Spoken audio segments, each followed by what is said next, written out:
Bonjour et bienvenue dans le jardin de Grandiflora, troisième épisode de la semaine dédié au jardin mais aussi à la terrasse.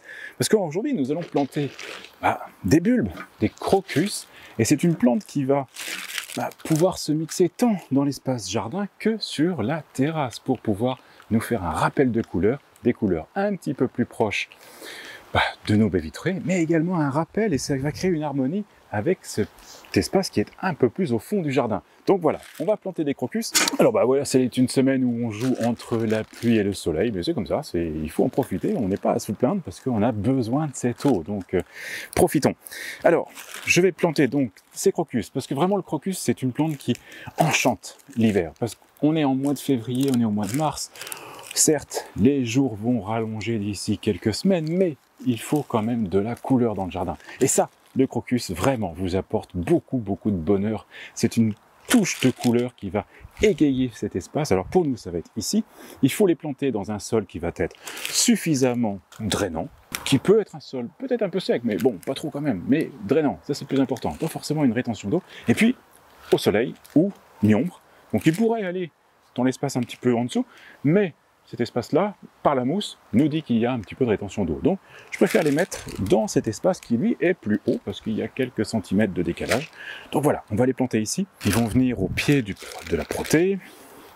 Devant les plantes, si elles repartent bien, j'espère, qu'étaient nos delphiniums. Bon, je ne sais pas si elles auront bien survécu cet été, mais on verra. Là, elles ne sont pas très en forme, mais on verra. Voilà, alors j'ai pris 2 couleurs. Ça, c'est juste pour qu'il y ait un petit peu de nuance dans les tonalités, que ce ne soit pas juste une couleur, mais qu'il y ait un jeu, un petit rappel et un petit écho entre deux floraisons. Et en même temps, elles ne fleurissent pas exactement pareil. Celle-ci, la Crocus Blue Pearl, va s'ouvrir un petit peu, être plus ouverte, quand le Vernus va être plus en cône, plus érigé. Donc voilà, ça va être ce choix. Alors, je vais les mélanger dans le terrain. Alors, on les plante à 5 cm d'écart, et à peu près à 8 cm de profondeur. On va prendre notre plantoir, puis ça devrait être à peu près la profondeur du plantoir. Donc voilà. Alors dans le jeu dans l'espace que je vais utiliser, donc volontairement j'utilise la pelouse. Alors vous pouvez bien entendu les planter, je dirais dans tous les endroits. Ça peut être dans le massif, ça peut être au niveau de la pelouse, ça peut être en pot, bien entendu, en jardinière, enfin vraiment en rocaille, vraiment tous les espaces que vous pouvez avoir. Le crocus vraiment s'implante très facilement partout. Alors l'intérêt de les mettre dans une pelouse, c'est que vous allez avoir, en fait on va arrêter de tondre là d'ici un mois, mi-novembre, et le crocus va commencer lui à sortir de terre à ce moment-là. Puis il va venir en fleurs en février, quand on est encore loin de remettre la tondeuse en route, donc février-mars. Et là, mars, il peut arriver, bien entendu, qu'on recommence à tondre. Donc, je vais mettre dans la pelouse, parce que ce n'est pas gênant par l'entretien de la pelouse, mais également, je vais créer cette bordure, parce que, en fait, on sait que le bulbe est régénéré, il a repris tous ces éléments nutritifs par les feuilles, quand les feuilles ont séché. Donc, il est important, d'attendre que le feuillage est totalement séché pour pouvoir ramener la tondeuse dessus. Donc, ce n'est pas gênant, en ayant sectorisé cet espace, de les positionner là. Tant qu'ils sont en feuilles, bon, il y aura un petit peu d'herbe, il y aura un petit peu de touffe, on pourra venir couper à la cisaille si ça nous gêne, mais il est important d'attendre que le feuillage sèche. Donc voilà, on les plante dans la pelouse, mais pas dans un endroit trop au milieu, trop au centre, on fait en sorte que ce soit dans un angle, pour que cette période où, après la floraison, on attendra que le bulbe se régénère, eh bien, on laisse la pelouse monter un petit peu. Voilà, donc c'est parti. Alors, je vais les positionner. Donc là, j'ai 2 tailles de bulbes. Il y a les petits, là, de la variété Blue Pearl. Donc, je vais commencer à faire d'abord un petit dessin. Donc, comme j'ai dit, c'est à peu près tous les 5 cm. Je vais juste profiler ma courbe. Je vais changer après entre les bulbes. Et je vais en garder, comme j'ai dit 10, mais ça va être beaucoup, je pense. Pas si ça devrait le faire, on va voir.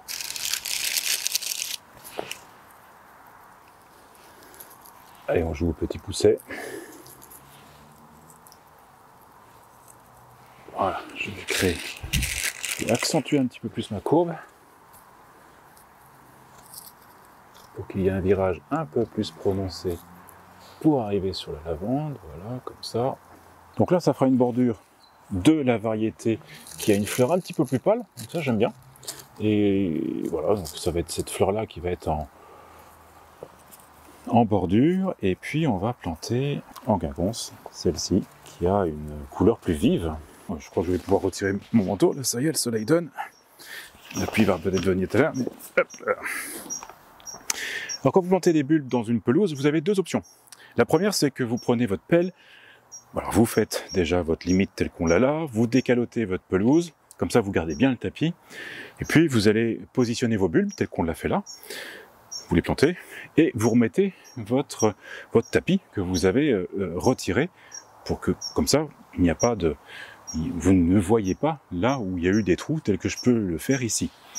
Dans notre cas, on a une pelouse qui est pas forcément très dense, c'est une graminée que je n'aime pas du tout, qui est du vrai, limite du chien-dent, elle va très vite dans les massifs.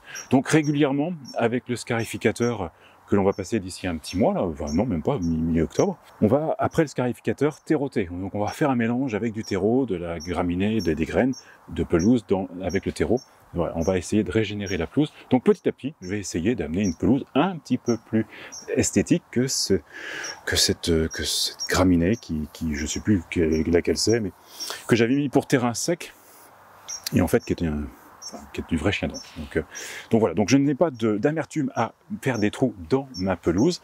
Donc voilà, donc après vous prenez votre plantoir, hop là, vous descendez donc un petit peu au-delà de 10 cm. Voilà, on met un petit peu de terreau dans le fond. Alors si vous savez que votre sol est plutôt humide, n'hésitez pas à mettre du sable au lieu de mettre du terreau, comme ça le bulbe aura un petit peu plus de drainage. Voilà, je rajoute un mélange terre et terreau. Bon, en quelque sorte on a fait aussi un terreautage, mais là on a nos bulbes. J'espère que certains, je suis assez profond, on verra. J'ai été bloqué certaines fois par peut-être une pierre, donc bon, ça devrait être bon. Allez voilà, maintenant on va mettre la même chose, les mêmes plantes, les mêmes crocus, mais sur la terrasse. Alors sur terrasse, on a quelques pots de plantes. Alors celle-ci, c'est le géranium citronnet. Vraiment un vrai plaisir à frotter, je ne peux m'en empêcher de brasser les feuilles quand je suis à côté. Mais voilà, techniquement, il ne passe pas l'hiver. Alors peut-être que ceux qui sont en pleine terre ici vont passer l'hiver, on verra, on surveillera, mais en règle générale, ceux qui sont en pot, pas trop. Donc je n'ai pas trop de regret de le sortir de son pot et d'y mettre à la place nos crocus. On va éviter de mettre de la terre sur la terrasse.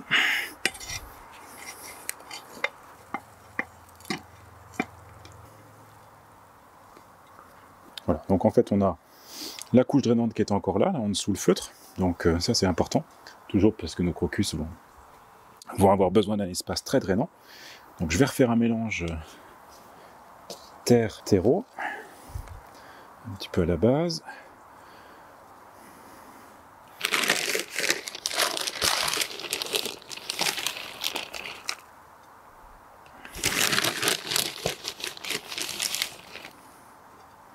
Je vais prendre la même approche que dans le jardin, je mets en pourtour les petits bulbes Blue Pearl, et au milieu je vais mettre, il faut que je les espace un peu plus quand même, on va créer le quinconce.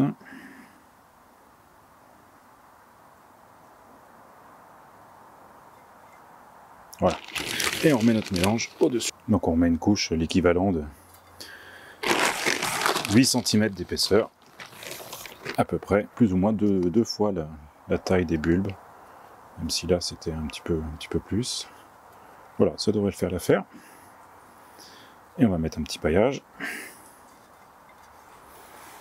Alors comme on a ce pouron, je vais le mettre ici, un petit peu pour être à l'opposé sur la terrasse et créer guider la vue vers le fond du jardin. Alors ce qui est intéressant, donc on va avoir déjà, on a les tulipes qui vont sortir, elles en avril, et donc en février-mars, on aura les crocus qui vont sortir ici. Et surtout, la recherche, elle est de ce rappel où on va avoir, quand on sera dans notre salon, on aura sur notre gauche, on aura les crocus ici, et sur notre droite, on aura les crocus qui sont dans le fond du jardin. Donc on aura ces deux rappels de couleurs, et ça c'est la recherche, de chercher à égayer tous les angles du jardin, surtout dans la phase hivernale où on a besoin de couleurs.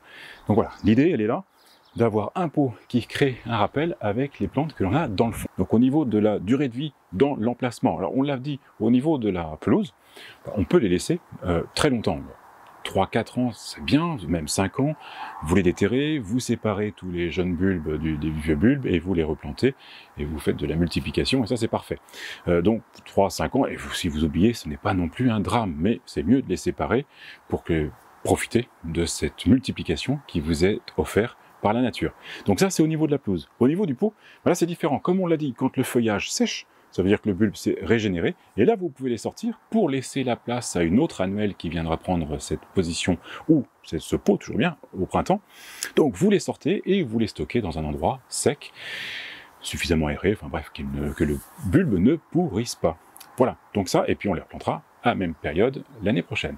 Voilà, donc le jeu des bulbes, il est simple, en pleine terre, vous les laissez, et dans le pot, vous les sortez une fois que le bulbe aura totalement fané, et qu'il sera bon à stocké pour la partie estivale. Allez voilà, j'espère que les thèmes de cette semaine vont vous inspirer pour ce week-end. Donc n'oubliez pas, le potager, on a bien entendu du nettoyage à réaliser, mais on peut continuer les plantations. Donc ça a été le cas de nos salades. Dans le jardin, il y a des plantes qu'il est bon de déplanter pour les emmener dans un autre endroit et les remplacer par des plantes qui vont être plus jolies et plus adaptées à l'environnement. Et c'est le cas de nos anémones que je pointe par là-bas parce qu'elles sont dans cet angle-là. Et puis nos crocus que l'on a vus aujourd'hui, donc qui vont fleurir d'ici, voilà, février-mars, et puis qui aura un rappel dans le fond du jardin. Donc voilà, salade, anémone et crocus, c'était le thème de cette semaine. J'espère que vous prenez du plaisir dans votre jardin. Je vous retrouve la semaine prochaine. D'ici là, jardinez bien. Et surtout, n'oubliez pas, abonnez-vous, likez et partagez. À bientôt. Oups là.